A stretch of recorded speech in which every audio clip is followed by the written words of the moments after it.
Horror कहानियां थी। अगली मौत किसकी? संजीव अपने दोस्तों राघव और प्रतीक के साथ बियर बार में बैठकर बियर पी रहा था। संजीव आज बहुत खुश लग रहा था। अरे यार, आज की पार्टी में तो मजा आ गया। तुम दोनों दोस्तों के साथ तो मेरी जिंदगी इतनी अच्छी है कि क्या बताऊं कितनी अच्छी है। अरे भाई, अब दोस्ती की है तो जीना मरना सब साथ में। हाँ अरे अरे यार सुनो, जल्दी से एक बियर और ऑर्डर करते हैं ना, एक आखिरी, और उसके बाद ये जश्न यही खत्म हो जाएगा। अरे हाँ हाँ, क्यों नहीं। वेटर, जल्दी से 2 बियर की बोतल लेकर आओ। आज मेरे दोस्तों को जश्न मनाना है, क्यों? इतने में वहाँ पर एक बहुत सुंदर लड़की छोटे छोटे कपड़े पहनकर हाथ में बियर की बोतल लेकर उसके पास आती है। ये लीजिए, आपने बियर ऑर्डर की थी ना, मैं लेकर आ गई। क्या बात है यार, इस बार के वेटर तो बड़ी सुंदर है। अब बियर लेकर आई हो तो अपने हाथों से ही पिला दो ना। हाँ हाँ, क्यों नहीं, जैसा आप बोलोगे मैं वैसा ही करूँगी। क्या बात है यार, अब तो लगता है रोज यही आना पड़ेगा। उसके बाद वो लड़की उन तीनों को बियर सर्व कर देती है। पार्टी करने के बाद वो तीनों अपने अपने घर जाते हैं। प्रतीक संजीव और राघव को उनके घर छोड़कर जैसे ही अकेला अपनी कार में आकर बैठता है तो अचानक उसे एहसास होता है जैसे उसकी कार की पीछे वाली सीट पर कोई बैठा हुआ है। वो तुरंत पीछे मुड़कर देखता है। तुम यहाँ क्या कर रही हो? और तुम मेरी कार में कब आई? अरे तुम तो बाहर में वेटर थी ना। बस ऐसे ही मेरा दिल कर रहा था आपके साथ आपके घर चलने का, इसलिए मैं आपके साथ चली आई। अरे लेकिन तुम मेरी कार में आई कब? अभी कुछ देर पहले तो यहाँ पर मेरे दोस्त बैठे हुए थे।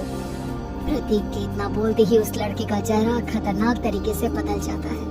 उसकी आंखें पत्थर की तरह सफेद और पूरे शरीर पर नीली नीली नसें उभर आती है। गाड़ी चलाओ, पूरी स्पीड में चलाओ, और अगर तुमने गाड़ी रोकने की कोशिश भी की तो मुझसे बुरा कोई नहीं होगा।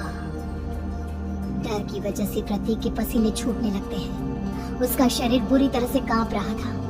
प्रतीक बिना कुछ सोचे समझे कार को फुल स्पीड से चलाना शुरू करता है। चलते चलते वो शहर से दूर एक पहाड़ी पर पहुंच जाता है और सामने अब सिर्फ पहाड़ी का किनारा दिख रहा है, जिसे देख प्रतीक घबरा कर अचानक से कार को ब्रेक लगाता है। देखो देखो देखो देखो, मुझे छोड़ दो मुझे। अगर मैंने गाड़ी जरा से भी आगे बढ़ाई तो हम दोनों नीचे गिरकर मर जाएंगे।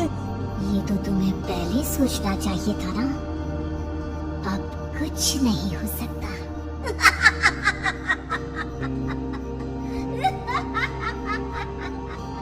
छोड़ दो मुझे। नहीं नहीं, प्लीज मुझे छोड़ दो। प्लीज प्लीज मुझे जाने दो, छोड़ दो मुझे। गाड़ी आगे बढ़ाओ। और तभी अचानक से बिना प्रतीक के स्टार्ट किए उनकी कार आगे बढ़ती है और गहरी खाई में गिर जाती है। उसकी चीखने की आवाज चारों तरफ सुनाई देती है।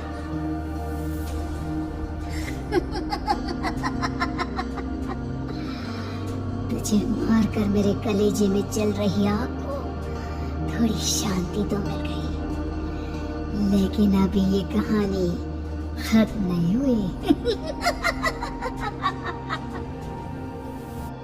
और फिर अगले दिन राघव और संजय को पता चलता है कि प्रतीक की पहाड़ी से नीचे गिरकर मौत हो गई। अरे कल रात की तो बात है यार, हम सब बैठकर पार्टी कर रहे थे, लेकिन मेरी एक बात समझ में नहीं आ रही। राघव शहर से इतना बाहर उस पहाड़ी पर इतनी रात को क्या करने गया था? अरे यार, वही सोचकर तो मैं भी परेशान हूँ। हम दोनों को छोड़ने के बाद तो वो सीधा अपने घर जाने वाला था, और वो आत्महत्या क्यों करेगा भाई? कल रात तक वो कितना खुश था, हमारे साथ सेलिब्रेट कर रहा था। हाँ, लेकिन पुलिस ने तो यही कहा है कि प्रतीक ने अपनी कार को जानबूझकर पहाड़ी से नीचे गिरा दिया और आत्महत्या कर ली। अरे यार, संजीव मेरी तो कुछ भी समझ में नहीं आ रहा है। चल ठीक है, अब मैं अपने घर जाता हूँ। Okay bye. राघव अपने घर में अकेला था। दोपहर का वक्त था। तभी दरवाजे की घंटी बजी। कौन है? अरे 1 मिनट रुको, अभी आता हूँ। राघव ने जैसे ही दरवाजा खोला उसने देखा कि सामने एक बहुत खूबसूरत लड़की खड़ी हुई है। कौन है आप और यहाँ किससे मिलने आई हैं? देखिए ना, बाहर बारिश शुरू हो गई थी, मेरी गाड़ी खराब हो गई है। आपका घर नजर आया तो सोचा कुछ हेल्प ले लेती हूँ। क्या नहीं, आइए ना, आइए आइए। मेरे कपड़े पूरे भीग चुके हैं, क्या आपके पास टॉवल मिलेगा प्लीज? राघव अपने बाथरूम से एक टॉवल लाकर उस लड़की को देता है। थैंक यू सो मच, अब मैं चलती हूँ। अरे इतनी क्या जल्दी है? आप चाहे तो बारिश रुकने तक यहाँ पर रुक सकती हैं। हाँ। लड़की ने पलटकर राघव की तरफ देखा। नहीं, मुझे जाना होगा, मेरा काम बाकी है। और वो वहां से चली गई। उस लड़की के जाने के बाद राघव अपने बाथरूम में नहाने के लिए गया और जैसे ही उसने बाथरूम में देखा तो उसका टॉवल वहीं पर लटका हुआ था। उसने टॉवल हाथ में लिया तो देखा कि उसका पूरा टॉवल खून के धब्बों से सना हुआ है। अरे अरे ये क्या? ये टॉवल तो मैंने उस लड़की को दे दिया था। ये वापस मेरे बाथरूम में कैसे आ गया? और इस पर ये खून के धब्बे कहाँ से आ गए? राघव ने आईने में देखा तो उसकी गर्दन पर एक बड़ा सा चाकू का कट लगा हुआ था जिससे खून बह रहा था, जिसे देख राघव के होश उड़ गए। हाँ, अरे ये क्या? मेरी गर्दन इतनी ज्यादा कटी हुई है और मुझे दर्द भी नहीं हो रहा है।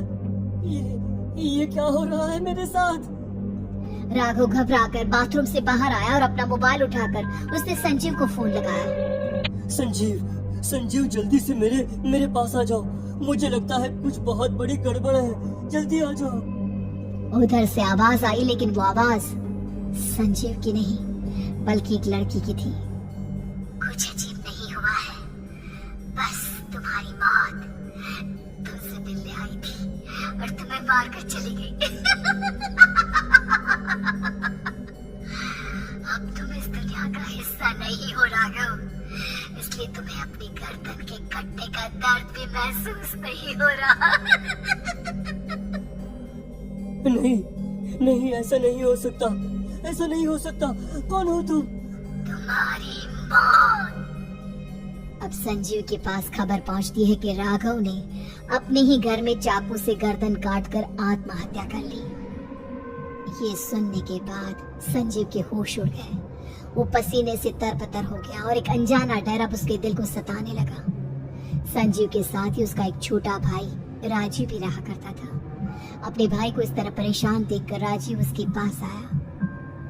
अरे भैया, क्या हुआ भैया? आप इतने घबराए हुए क्यों लग रहे हैं? प्रतीक और राघव की मौत, मेरा मतलब मेरे कुछ समझ में नहीं आ रहा भाई। अचानक से मेरे दोनों दोस्तों ने आत्महत्या क्यों कर ली? अरे वो तो मेरी भी समझ में नहीं आ रहा है भैया। हाँ, हो सकता है कि कोई परेशानी होगी और इसीलिए उन्होंने ऐसा किया होगा। हाँ, लेकिन दोनों की जिंदगी में एक साथ परेशानी और दोनों का इतनी खतरनाक तरीके से आत्महत्या करना, कहीं ऐसा तो नहीं मैं भी मर जाऊंगा? अरे आप ऐसी बातें क्यों कर रहे हैं भैया? वैसे ही मैं इतना परेशान हूँ। जब से अंजलि ने मेरा साथ छोड़ा है तब से सब कुछ बहुत अजीब सा हो गया है। रोज रात को डरावने सपने आते हैं। ऐसा लगता है जैसे अंजलि बार बार मेरे सपनों में आकर मुझे डराने की कोशिश करती है। अंजलि का नाम सुनते ही संजीव की आंखें फट गई और उसके गले में आवाज अटक गई।